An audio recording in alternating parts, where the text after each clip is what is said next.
Hi, my name is Angela Flintoff. I am a speech pathologist at Gambaru Corp.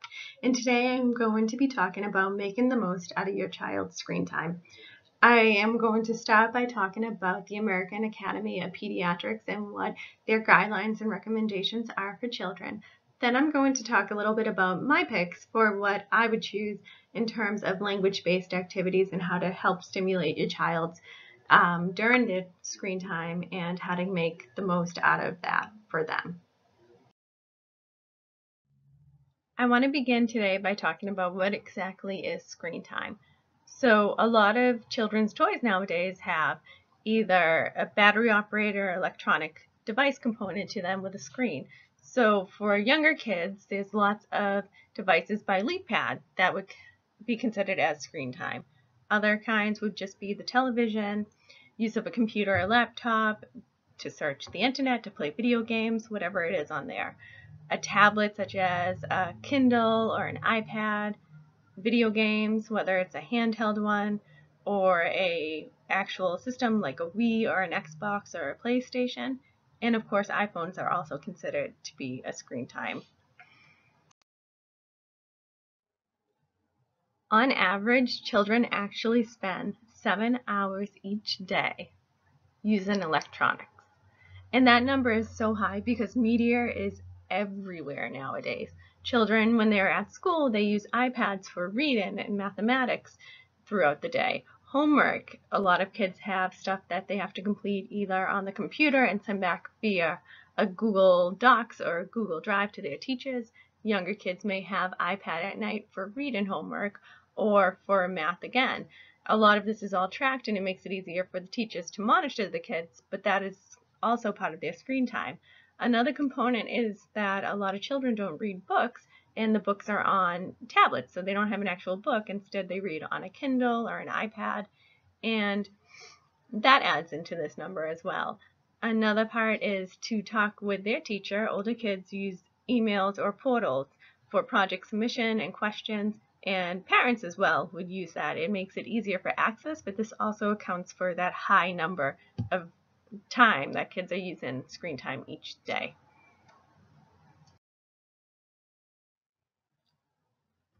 For guidelines, how much is too much time?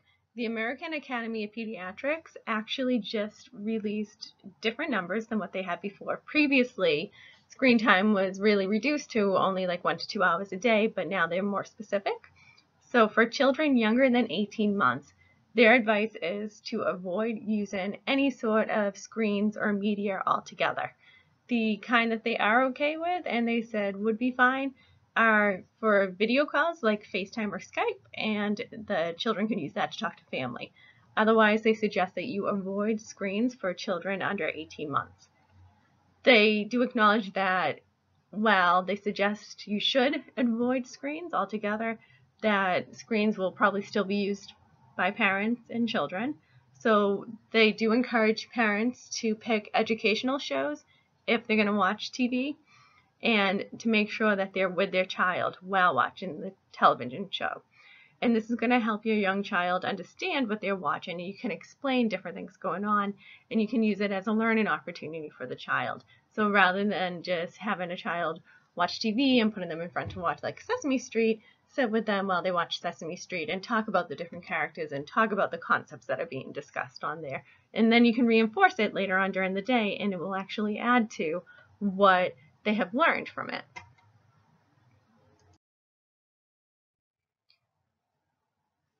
For ages 2 to 5 years, they suggest that you limit screen use to just 1 hour each day. And again, remember, screen time is considered to be whether it's television, iPad, iPhone, so just 1 hour total for all those devices is what they suggest. They also advise parents to pick high quality programs if they're going to watch TV, and I'm going to get into this a little bit more later on. They again encourage parents, if your child's going to watch TV, that you should watch it with them. And again, just discuss what's going on, talk about different real life applications per each show that you're watching. If there's something that might be confusing for an older child, like around 4 years old, you can take that as a learning opportunity and teach the child more about it. And you can also clarify different concepts that you may have not wanted them to know about something more unexpected in a television show, you can use as a learning opportunity as well. For children who are older than 6 years old or older, the AAP actually says the parent should make the decision on how long is too long. Now, I think a lot of this advice is based on the fact that they do use media at this age for school, and children age 6 and on are in school. So that plays a big component into why I think they say the parent should use this as their call. With that being said, they highly encourage parents to monitor what kind of media children are exposed to and try and have it be more educational and productive rather than entertaining. So rather than letting a child play just video games on Wii or on iPad, you can stock that iPad with certain games that are more educational and teaching concepts. And additionally, with television, you can put on parent locks and have certain shows not be allowed to be shown, so you can always manipulate what your child's allowed to be exposed to and watch, and make sure that they are getting more quality shows rather than stuff that would be unexpected for a child 6 years old to be exposed to. Another guideline that the American Academy of Pediatrics has is that they suggest you have media-free times. And sometimes that are beneficial to be media-free are during dinner time, because you can make it more of a family experience where everybody sits down together as a family, or, just siblings together, but you just make dinner a time to talk about your day, talk about the upcoming things going on in the week. Another opportunity for a media-free time is drive-in. And I think that when you are in a car with the child, it's a great time to be able to talk to them, because there is literally nowhere to go and there's nothing that they can be doing. If you don't give a child a television device or an iPad, then you can take that opportunity to really talk to your child and discuss different things. For younger children, while driving, you can model vocabulary and point to items out the window and draw attention to different things going on. For older kids, you can just use it as a conversational time. But I think that while driving, you can really take that time to model language for little kids and get to know different things going on with older kids. They also suggest that there are media-free rooms at home, specifically bedrooms, not to just let your child have a television in their room. You can't monitor what's going on at television at nighttime or when it's going on unless you have parental locks on it. But again, the guidelines suggest that you should be watching TV with your child and do an iPad and monitoring all these different things for them. So keeping media out of the bedroom and in open areas where you can see what's going on is very important, especially for older kids who can end up getting in some sort of difficult situations online. With all the social media out there nowadays, there's a lot of bullying that can go online. And it's really important to discuss safety and bullying and how to treat others online and offline. A lot of children, especially children who might have social language difficulties, have a really hard time in real life situations interacting and judging what's expected and unexpected of them. And then when you take away the visual and nonverbals that you get from face-to-face interaction and you go online to social media accounts, that just amplifies the difficulties that they have, and it's even more difficult for them to judge what's expected and unexpected. And then, of course, there's the safety component as to how much sharing is too much sharing and what you should say and shouldn't say online. So media-free bedrooms, really important. Make sure that media is outside in open spaces that you can monitor, and really take the time to talk to your older children about what is okay and what is not okay to say online, and bullying as well online. The American Academy of Pediatrics, I have linked here their toolkit. So it is something that I think is important for parents and their children to look at and talk about, and it's different suggestions and different ways of coming up with rules for your household in terms of media usage.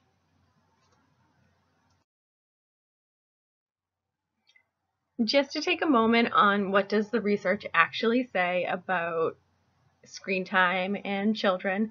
So all of the information I have here today has been from the American Academy of Pediatrics, and I also have some quotes here taken from the Pediatric Academic Society's meeting presentation in 2017. And they actually did find that children who used handheld screens, smartphones, tablets, and electronic games before they begin to talk may be at higher risk for speech delays. So those screens are making it more difficult for them to have speech, and they're having more delays. Additionally, the Journal of Developmental and Behavioral Pediatrics states that television viewing is negatively associated with a children's school readiness skills. So they found that the number correlated that the more television a child was watching, the less ready a child was ready for school. So these here are my picks for television shows that I would suggest that have an educational or some sort of learning background to them. I think the first one everybody already thinks of when you think of an educational show for children is Sesame Street. So Sesame Street is great for showing different social interactions, modeling positive, pragmatic interactions with adults, with children, with characters who are different from you. Of course, they also have the number and letter concepts and various basic concepts for children. I put Curious George in here because I think that he is a great show for seeing consequences to actions. George is always too curious, so something happens to him because of that. And seeing how he problem solves and what the outcome is. And this would be a good one to talk to your child while watching. Like, why did something happen to George? How did he fix it? And I know a lot of these also have a live component at the end where they talk more about some sort of concept or some sort of invention that was touched upon within the episode. The Wild Kratts is a great show for children who like animals. It models not only different animal concepts and talks about the geography of where they were found, but it also talks about different aspects about that animal. The two people in the show also have some sort of problem that they have to solve as each episode goes on. And again, there's also a live component where they actually show whatever animal it is that is focused on, and they talk more about that animal as well as in the cartoon. Super Why is a great show for phonemic awareness and early reading skills. It looks at spelling, it works at sounding out different items, and how you can kind of add to rhyming abilities. It's a bunch of superhero kids who have powers for reading, and it's a really cute show for some younger kids who are just getting ready to start building on those skills. Sid the Science Kid is about a boy who loves science and different experiments and science concepts that he works at school. A lot of times this one also has a live component where they look more into whatever the main boy Sid was looking into at school. They'll show you like the real live part of it. It talks a lot about space, planets. It also talks a lot about different scientific concepts. Busy Town is a great show for children, and it models different problems that they have to solve and a lot of educational components in terms of small town friendships and different social difficulties and problem solving skills. And there's a big academic piece to it as well, with different animals and a lot of social pragmatics. The same is true for Daniel Tiger's Neighborhood and Dinosaur Train. Little Einsteins is a little bit of a different program. It is more focused on music and the arts, and it's a great option for children who like music, and it gives a classical explanation to different kinds of songs. Octonauts is a great program for children that like animals, and it focuses more on marine kind of animals. It's very similar to Wild Kratts in that it also has the live action piece where they show you about the animal afterwards too. It also talks a little bit about geography as to where the animals are from and how they survive in the ocean. There's a lot of problem solving in the show as well. Blue's Clues itself is all about problem solving and inference and information. The main person in it is trying to solve some sort of riddle, and you have to help him find the clues and identify what they might mean. And then you have to have the recall of the clues to put it all together at the end. VeggieTales is another one that's great for social difficulties and solving different problem solving. It has a big emphasis on how people can get along better. It has a lot of music to it, but it is religious based. Schoolhouse Rocks is one that you can see for your kids too. A lot of people grew up watching it too. So it's also on air for the kids now. And it's a lot of songs that talk about history, science, mathematics, and there's a big component of grammar that goes into this piece as well.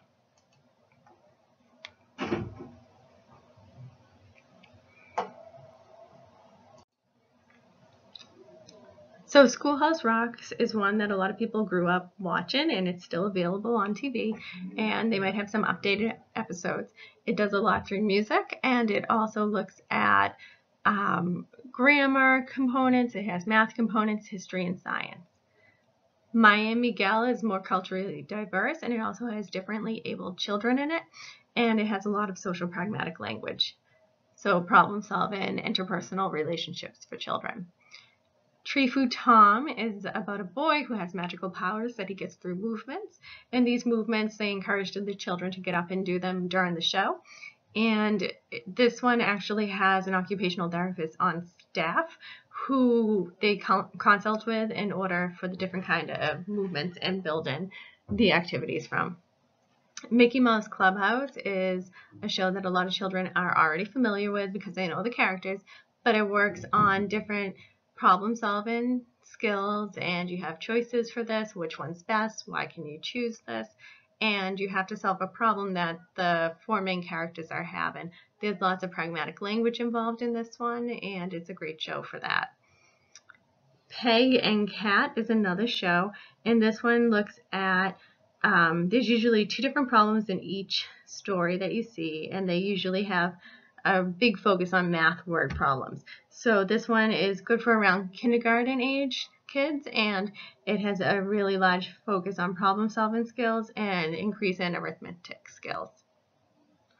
Creative Galaxy is another show that's more focused on the arts, and it's about a little alien, that loves to see different arts and inspiration for his arts.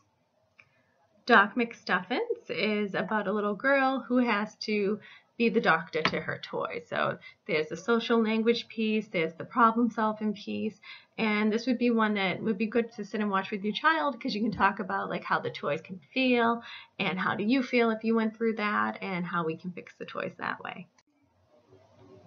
Wally Kazam is about a troll who has powers that make his words come to life. So usually each episode focuses on a certain letter, and he creates words with that letters.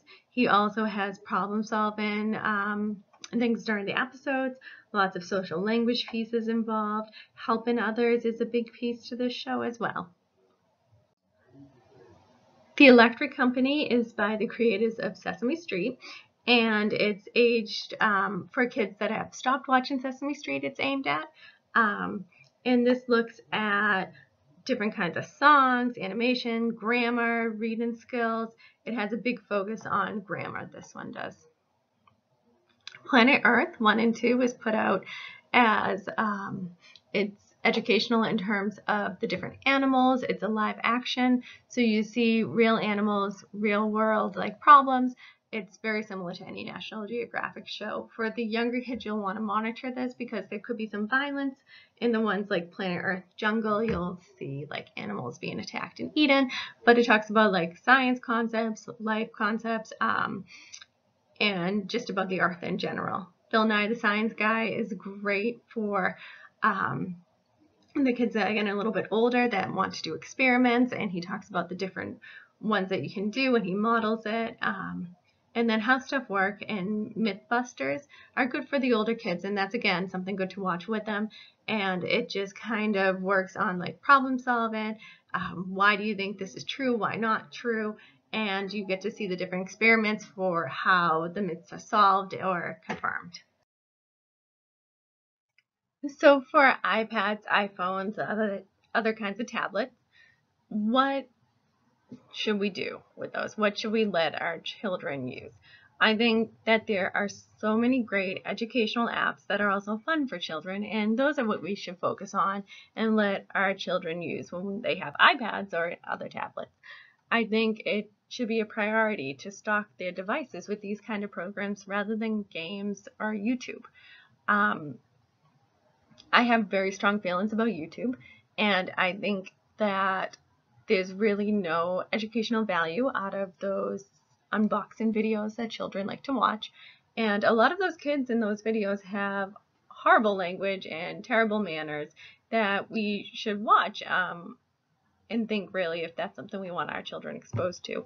So really sit down and watch and see what your child's watching on YouTube and decide if you think that's something that is expected for them to be watching. Another thing I find is a lot of people let their children use YouTube Kids and think it's a safe choice for the children, but it's important to know that that content is not actually always monitored by their server. And there's been plenty of situations where there have been inappropriate things on there, such as curse words and violence and totally inappropriate situations that a child should not be using and you would think would not be in YouTube Kids.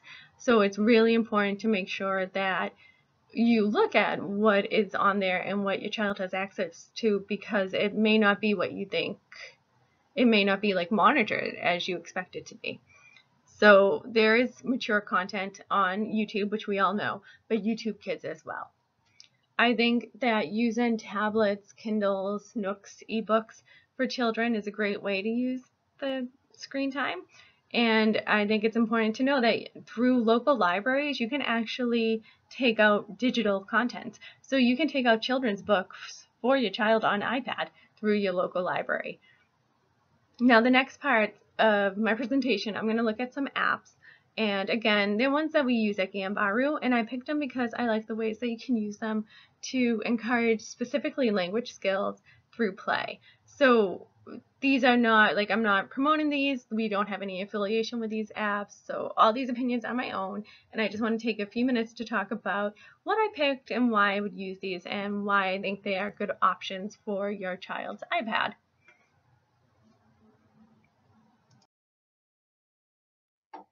So I keep calling them iPads, but I'm talking about apps for any of the tablet devices that you have. So for my first recommendation, it's a preschool game called Preschool Games Farm Animals, and it's by PhotoTouch. And it looks strictly at animal vocabulary. It has find it activities, and it increases in difficulty as you go. I like this one because I like that it changes its level depending upon your child's answers. And I like that it has like I Spy kind of activities, modeling of language as well through Find It and Where questions. The next one is Preschool Memory Match and Learn 6-in-1 Educational Games. So that's this right here. So it is by Kid Baby Toddler Ltd. It looks at lots of vocabulary concepts. So it's numbers, colors, shapes, fruits, vegetables. It also has ABC flashcards. It gives quizzes to your child, and then there's different puzzles that you can do to complete it. Another one that I am recommending is Thomas and Friends Engine Activities. So lots of little children like Thomas the Train. So this uses that idea of Thomas the Train to work on different matching same different concepts. It has puzzle activities to look at. So figuring out which pieces go where and how it fits together. Once you make the whole puzzle, it makes a little animation for your child. And then it also has just a plain old coloring page that you can look at colors and coloring, and you can give directions to your child as well. So again, I just want to reiterate that with all of these apps, I would recommend that you sit and do them with your child rather than just let them do them alone. So I think a big piece of this is to have an interactive component to these games between you and your child. The next one that I'm recommending is Alien Buddies. Again, it's another way to look at color, shapes, numbers, and letters. So those early developing concepts and vocabulary ideas. It looks at same and different. It looks at puzzles to make different items go together, and then it has a lot of interactive games.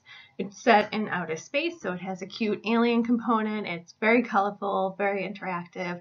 It has different sounds that go when you get them right and when you get them incorrect. The aliens just look a certain way or make a certain noise.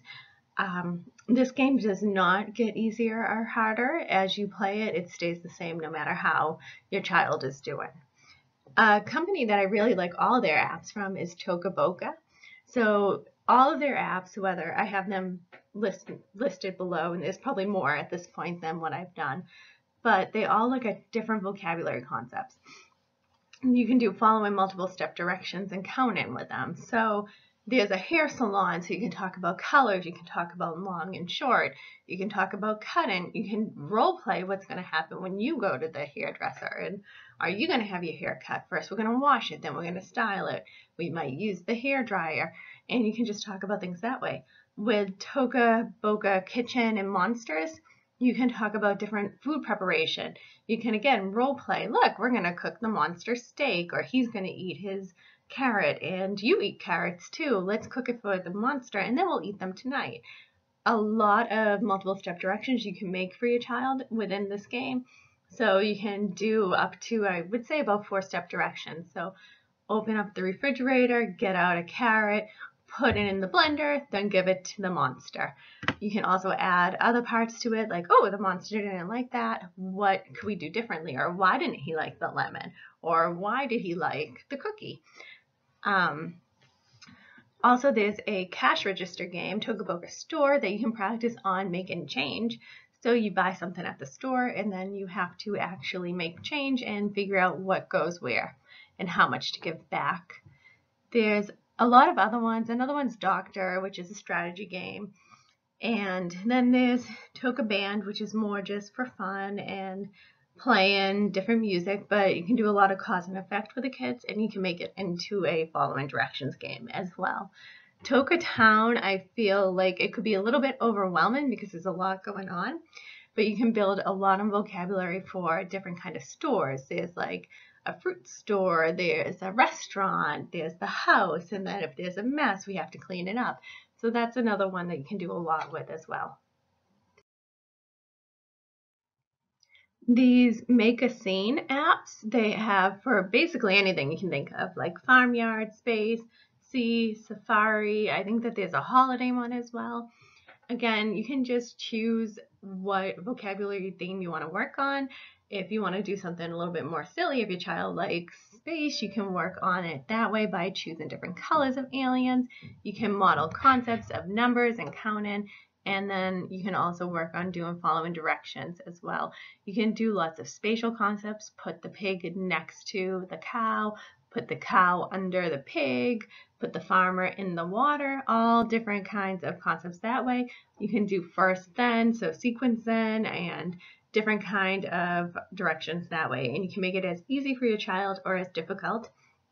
If you don't want to make it into a following directions game, you can just leave it as is and have it be a vocabulary game, because they do model each word as you put them on the scene. And you can make silly pictures, you can talk about why they're silly, or you can make serious pictures.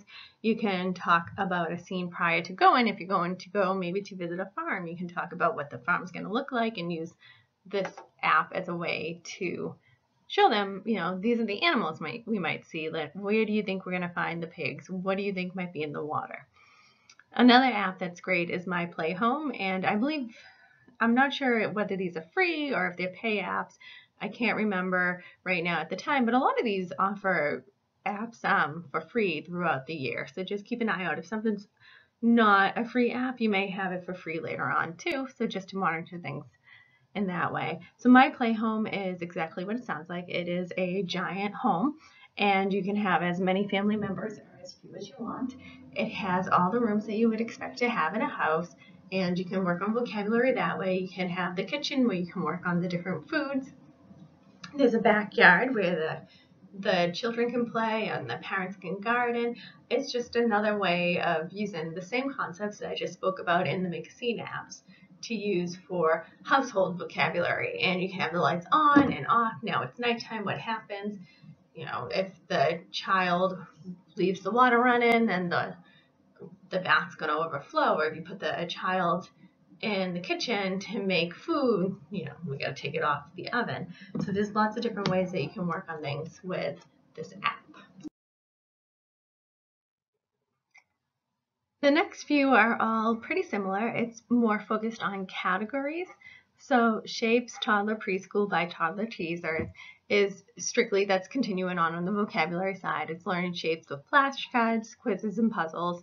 But then the next three are all in categories and separating categories, working on vocabulary within those categories.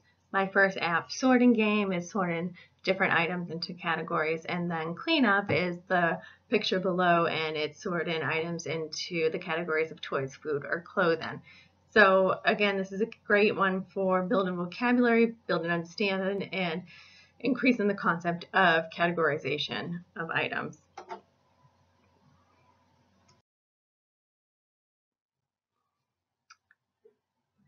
Make It Pop is an interactive game that has ABCs, shapes, and numbers. It's a lot of cause and effect games to learn these concepts as well. This I Hear You is what's pictured on the screen, and it's just an animal and it models the sound. It's great for cause and effect. It's great for imitation on littler kids and working on different vocabulary. Talking Tom, I was honestly on the fence about whether or not I wanted to include that on this as part of the slideshow, but I ended up ultimately putting it in because what you say, he says back. So you can model a word or model a sound, and then he'll say it back to you. And this may encourage a little bit of imitation with your child as well. And it's done in a silly way. There's also the component where you can take care of Tom. You have to feed him. You have to help clean him. You have to take care of him. You have to be nice to him. So there are a lot of parts that you can work on with him. But it's very loud. I find it to be a little bit overwhelming myself personally. So that's why I was hesitant to add it in here. Mr. Potato Head has an app, and it's exactly like the actual toy.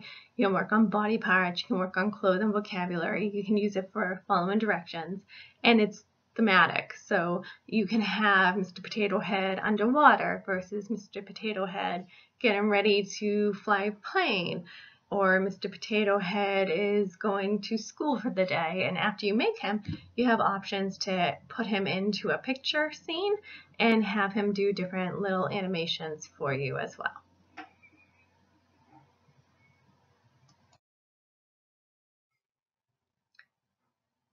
The next app is Things That Go Together, which is just an app that talks about, I believe there's 6 pictures and you just pick the 2 that go together. So it's categorization, it's vocabulary, it's realizing object use and talking about why items go together. That would be a good way to approach it as a parent. Swapsies is this one down here. It's an occupation themed activity. So you have to build the outfit that you're trying to make. So it tells you, you have to make a policeman. So then you have to work on finding out go-togethers. And again, you can make it silly, you can make it not silly, you can make it serious and talk about, well, we made the police officer. Where do we see a police officer? Why would we go talk to a police officer? Or we made the doctor. What's something a doctor might do? So there's lots of ways that you can kind of talk about different community helpers and occupations within this app, and ways that you can encourage language through your child, like a fireman. We made a fireman. When we see a fireman, what would they tell us to do? What do they drive? They drive a fire truck. What does a fire truck look like? It could be red. It can be loud if the lights are on. Another app is the Elmo Loves His ABCs, and this is a great phonemic awareness app. It's about writing letters, it's about what sounds those letters make, it models words that have those letters at the beginning, and it's a lot of just sound play. And it's with Elmo, so for the younger kids, it helps with getting them more engaged because it's all Sesame Street and Elmo characters in it.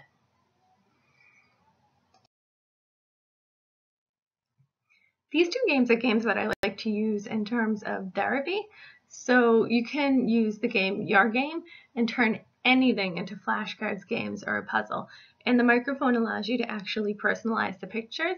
And the same is true for Bitsboard, which is making flashcards and memory games. So I like these for kids that I may see for articulation therapy. So if a kid's working on a certain sound, we may make a game on iPad where you have to match the two. Or we may just make a memory game from Bitsboard with that. And you can do anything with them. So I'm saying I use it a lot for articulation, but you can do it for any sort of category. So you can do articulation therapy, you can do different language games on it.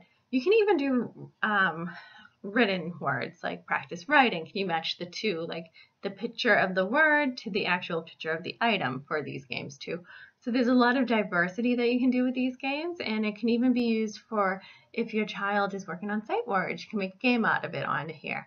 So it has the option to make a puzzle game or to do an interactive game as well. Balloon School is a really simple looking program, but it's great for building on basic vocabulary through flashcards and with following directions. Bamba games are very similar to Tokaboka games, and I would use them in the same way. So multiple step directions. It has real life sequencing, so making a burger, making a pizza, what do we do first? What do we do next? So you can make the items disgusting. They have like spiders to put on the burgers. Why wouldn't we put a spider on our burger? You can elicit a lot of language that way. Or like, what do you like on your burger? What do you like on your pizza? What goes first? What goes second? What goes next? The toys, Bamba toys and Post Office are a little bit more for problem solving as well. Hooked on Phonics, I think, is a program that a lot of people have heard of. It's available on iPads and it's also available online. That's an app that I know costs money, but they often offer it for free or discounted at least twice a year. Endless Alphabet Numbers or Reader is great. They kind of vary in difficulty for the kids. So Endless ABCs works on the different letters of the alphabet and putting them together to make different words. Numbers works the same way, and Reader makes different words as well. So and it models, like you put the letters to make the word on, and then it will model what that word is and give you a definition of it. So you're not only learning the written print of a word, you're learning how to spell it, what it says, and then the definition of it.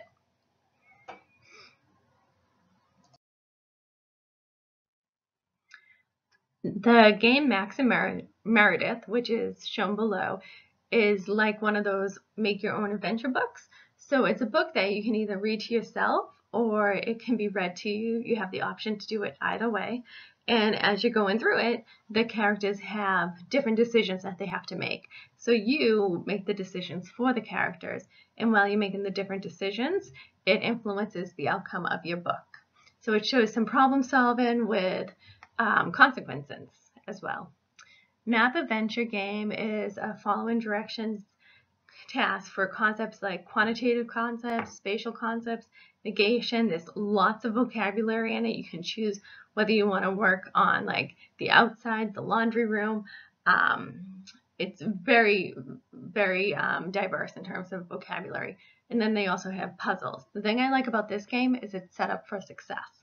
So it may be difficult, but your child's not going to fail at playing this game, and they're going to, no matter how they do it, it's going to be manipulated so that it ends up being a positive experience for them. Grammar Wonderland is a great game for older children.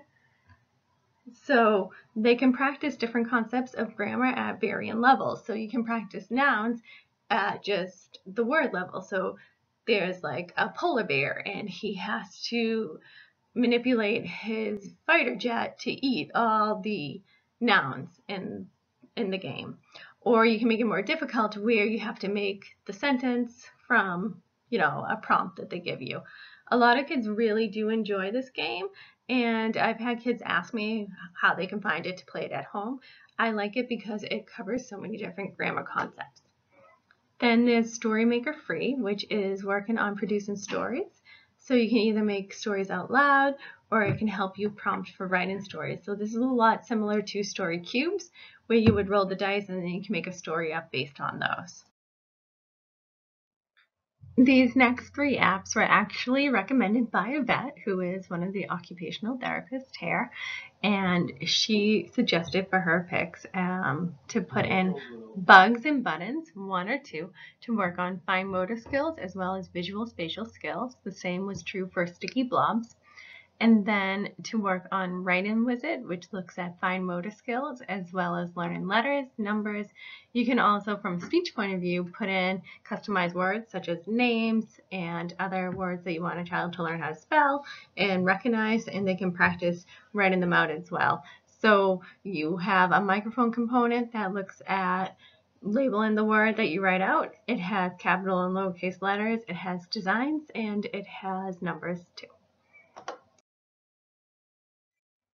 These are also from a vet, and Little Finder, it's similar to an I Spy game. So as a speech pathologist, we like it for listening to the sounds and the words of what the pictures are, and auditory discrimination with receptive language and vocabulary. And then the Sensory Magma, or Electra, works on calming and relaxation. It's a visual app. It can be paired with music, and it can be either stimulating or relaxing for a child. The Type-In Tutor is just as it sounds. It's a practice keyboard. This next set of apps focuses more on like yoga, meditation, and mindfulness. So the 7-minute workout for kids is a customizable workout where you can pick a bunch of different activities that go for 7 minutes to have a child work out and do.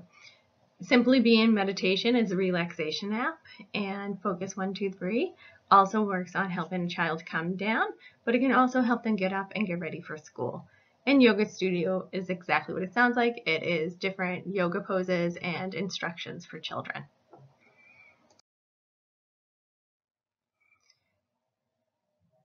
You can also use iPad, iPhone, tablet to play games that you would usually do on a board game, like the game Who Was It is very similar to Clue. It has 3 different levels of difficulty and it's geared towards children. So rather than finding out the person for Clue, you're looking for who stole the ring from the king. And it works on memory, it works on recall, it's a team building activity, so if more than one child is playing it, or if you're playing it with your child, you have to work together and talk about what you found and what you didn't find. You have multiple components to this game that you have to keep track of, so it's a lot of higher level language skills, problem solving, and social language skills. Of course, you can always do word searches, crosswords, Sudokus, jigsaw puzzles. You can play Connect 4, tic-tac-toe, chess, checkers, Chinese checkers, whatever it is. Those are also available on iPads and iPhones, so you can always play those kind of games with your child as well. So I already spent a lot of time talking about what you can do with a screen. So if you are going to have screen time, I cannot stress enough about being involved with your child and having it be a two-way street where you're interacting with your child while watching television or while playing an iPad game rather than them just doing it alone. So to add in additional options, I would suggest really replacing screen time with talking. If you are typically going out food shopping with your child and they just zone out on an iPod or on an iPad, whatever they're using, I would suggest having it be a media free time. Have your child help you go food shopping. Make it about what you need, what you don't need. Have your child involved from the start if they're older, where they help you write out your grocery list. If they're younger, just talk about the surroundings and expand on language by modeling. You can talk about the different things that you see at the store, what you're looking for next, have WH questions in there, and just really get into a social building piece of what actually does happen when we go to the store and what's first, what's next. Practice money skills with the older kids. I mean, even some of the younger kids can work on different pricing components too. I can't stress enough, face-to-face time is so important. Have your child go to the park, join into different recreational groups. It's very important to make sure that your child has time for play, especially unstructured play with their peers. Another option is to look into your libraries and see what they offer. Lots of libraries offer free classes for older kids now, and they also have a story time and playtime for the younger ones. Of course, encourage reading at all ages. You want to foster a love of books for children and to help them learn, and a lot of this can be done by reading with your child too. So if you each have your own book, if they're older, read together, and just really try and encourage reading. I would also definitely say you should set up a system to monitor screen time and to earn it.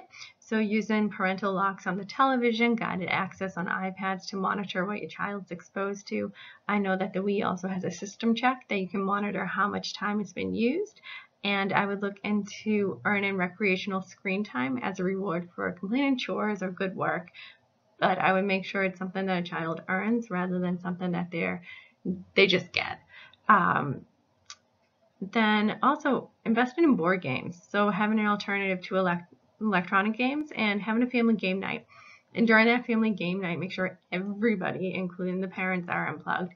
So no iPhones or anything like that while playing the game, and make sure your child has your full attention and have it just be all about a family bonding time. If there are any questions or comments, you can feel free to find me in the clinic and talk to me about anything that I've spoken to. If you want to see some more of the apps, I have them on all the iPads here at Gambaru. If you want to talk to me about some of the choices, if you have recommendations, I'm open to hear all those. Or you can always call or email me as well with any questions.